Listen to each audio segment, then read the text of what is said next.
আলহামদুলিল্লাহ, নতুন দিন আল্লাহ দিয়েছেন। সকালের সালাতের বরকত আল্লাহ সব সময় দেয়।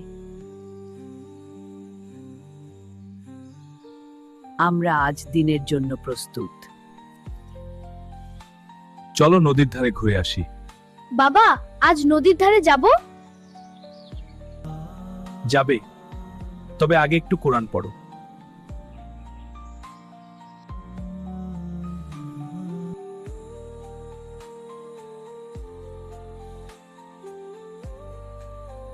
বাচ্চারা সব সময় সত্য কথা বলবে।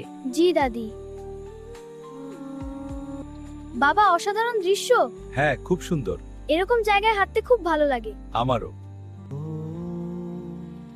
বাবা, দেখো একটা ছাগল। বাবা, এটা কি আমাদের? না, নিশ্চয়ই কারো হারিয়ে গেছে। বাবা, যদি আমরা এটা নিয়ে যাই? না বাবা, এটা আমাদের নয়, অন্যের জিনিস নেওয়া হারাম। ধরো এটা তোমার ছাগল হতো আর কেউ নিয়ে যেত, কেমন লাগতো? খারাপ লাগতো। চলো মালিককে খুঁজে বের করি। আমরা কি মালিককে খুঁজে পাবো? হ্যাঁ, খুঁজে পাবো, চলো। ছাগলের মালিক কি করছে? ছাগলের মালিকের জন্য কষ্ট হচ্ছে। আমার ছাগলটা হারিয়ে গেছে। চাচা, এটা কি আপনার ছাগল? হ্যাঁ, এটাই তো। আলহামদুলিল্লাহ, আমার ছাগলটা ফিরে পেলাম।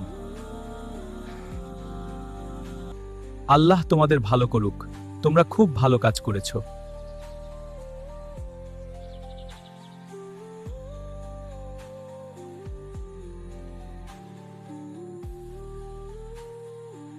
বাবা, আজ আমি অনেক কিছু শিখলাম। সৎ কাজ করলে আল্লাহ খুশি হন।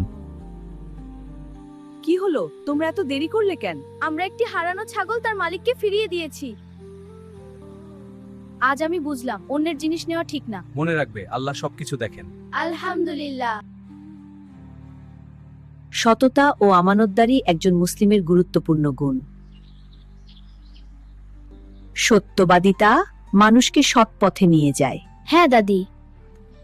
এবং আল্লাহর সন্তুষ্টি অর্জন করতে সাহায্য করে।